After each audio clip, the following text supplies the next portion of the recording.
भक्तवत्सल भगवान की जय। राधा रानी सरकार की जय। प्रिय बंधुओं, हम अपने मन के अनुसार जगत का अर्थ कर लेते हैं। कभी कभी उन अर्थों के कारण व्यर्थ की चीजों से हमारा सामना होता है और फिर परिणाम भी व्यर्थ के ही आते हैं। अतः क्या करना चाहिए? हमें अपने पैमाने पर दुनिया के महत्व को नहीं आंकना चाहिए। हम अपनी कल्पना, अपनी सुविधा और अपनी बुद्धि के अनुसार जब जगत को नापने लग जाते हैं तो परिणाम बड़े विपरीत आने लग जाते हैं और यही विपरीतता जीवन के माधुर्य को समाप्त कर देती है। कभी कभी हम बहुत सी चीजें हमें उन सफलता के पाद चिन्हों पर चलने से रोक देती है, तो कभी कभी हमें अपनी मंजिल के पास पहुंचने से रोक देती है। जीवन में हमें अपने ढंग से उन मूल्यवान क्षण, मूल्यवान वस्तुएं, मूल्यवान उपदेशों का, काव्य, कविता, कथानक, धर्मशास्त्रों का जैसे हैं, जिस भाव से वह लिखे गए हैं उसी भाव से समझेंगे तो वह हमारे कल्याणकारी होंगे। और जहां हमने उनको अपने ढंग से समझने का प्रयास किया तो गड़बड़ होने लगती है। एक बार की बात है, एक बड़ा सुंदर दृष्टांत है। हमने बहुत पहले कहीं उसको देखा था, पढ़ा था। बड़ा सुंदर दृष्टांत है कि एक हलवाई था और वह हलवाई नित्य जलेबी बनाया करता था।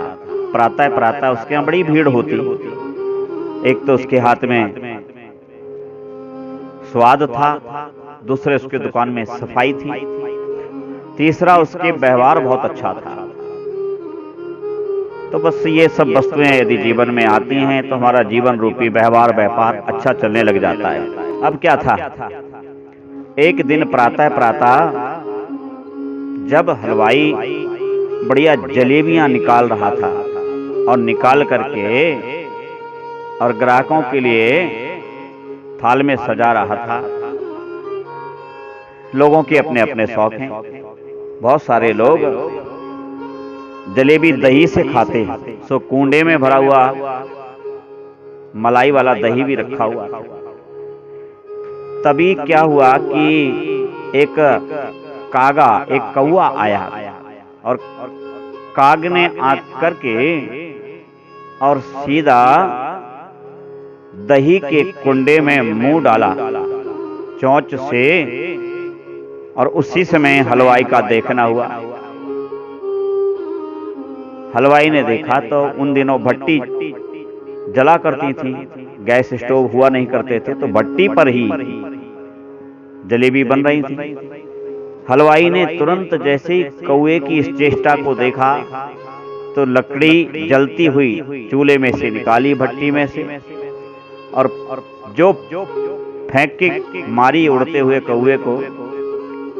कौवे की किस्मत खराब रही होगी, वह लकड़ी उस कौवे को जलती हुई जा लगी और कौवे ने वहीं तड़प करके प्राण त्याग दिए। वहां एक कवि हृदय ग्राहक जलेबी खा रहे थे। उन्होंने जैसे ही देखा तो उनके मन में अचानक काव्य भाव जागा और उन्होंने अपना पेन निकाला, एक कागज निकाला और कागज पेन निकाल करके उस कागज पर अपना काव्य भाव प्रकट किया। कागद ही पर प्राण गमाए, काग दही पर प्राण गमाए। इस कौवे ने खा भी नहीं पाया। कितना चोंच में दही बना होगा, और इसने उस दही के कारण प्राण त्याग दिए। अब कविता का और कवि का ये भाव है कि काग दही पर प्राण गमाए। पास में प्याऊ थी, उन्होंने पानी पिया और जल से उस कागज को प्याऊ पर चिपका दिया। अब किस्मत की बात, दूसरा ग्राहक आया, वह सरकारी मुलाजिम था, लेकिन कोई कागज पत्र फाइल इधर उधर हो जाने के कारण उसको नौकरी से निकाल दिया गया। वह जलेबी खाया और जैसे ही प्याऊ पर पानी पीने पहुंचा तो वहां लिखा था काग दही पर प्राण गमाए। अब उसको लगा सरकारी अफसर को हो ये जिसने लिखा है बड़ा सत्य लिखा है, ये मेरे ऊपर ही लिखा है। अब देखना उसकी बात, प्रथम कवि ने सत्य घटना घटित की, दूसरा देखो अपनी कल्पना से संसार को देख रहा है, अपनी कल्पना से कविता को देख रहा है। उसके मन में आया कि ये बिल्कुल मेरे ऊपर लिखा है कि कागज ही पर प्राण गमाए।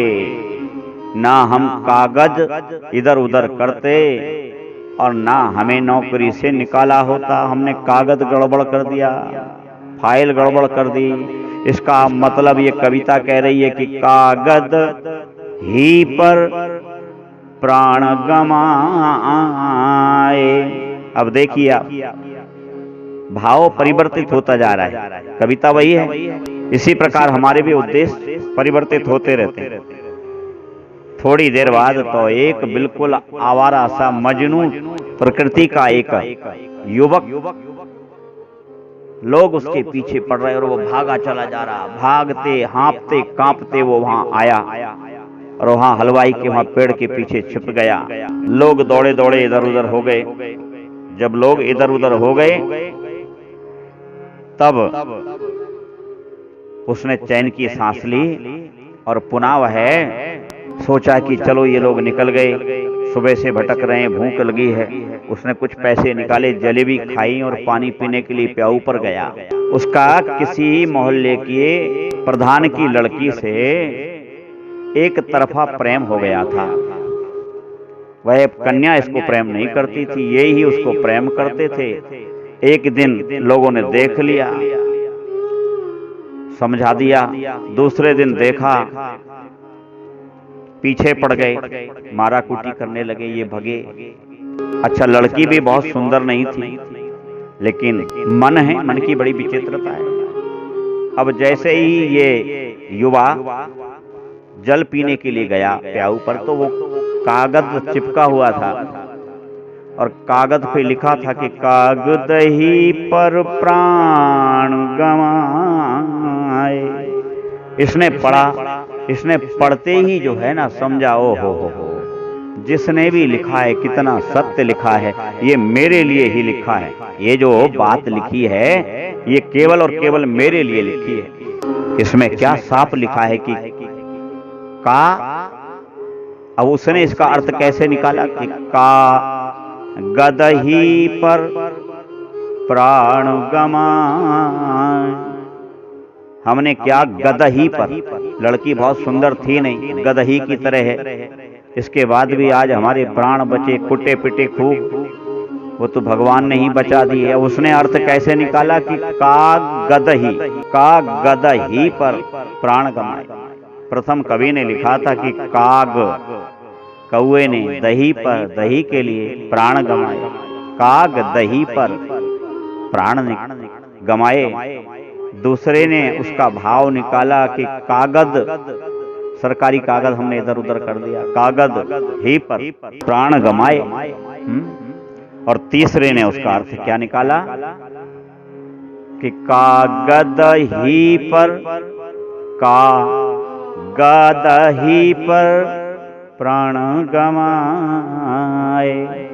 तो कहने का अर्थ यह है कि जब हम दुनिया को अपने ढंग से देखने लग जाते हैं तो अर्थ एक तरफा हो जाते हैं, फिर हम ना तो सत्य निर्णय कर पाते, ना अपने साथ ना दूसरों के साथ हम कभी न्यायिक बात नहीं कर पाते, पक्षपाती हो जाया करते हैं। इसलिए हमें शिक्षा का, बल का, धन का और मान का सदैव एक तरफा निर्णय नहीं लेना चाहिए।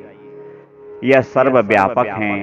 हम जो संपत्ति कमाते हैं, हम जो धन कमाते हैं, उसमें हमारे अलावा और दूसरों का भी अधिकार है, और दूसरों के द्वारा, उनके परिश्रम के द्वारा जो धन आता है वह हमारे घर में आता है, हम उसके स्वामी हो जाते हैं। जाने कितने लोगों का उसमें श्रम लगा होता है।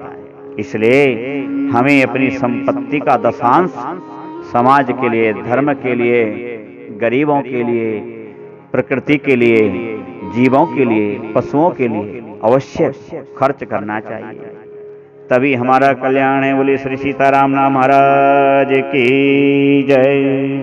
श्री राम जय राम।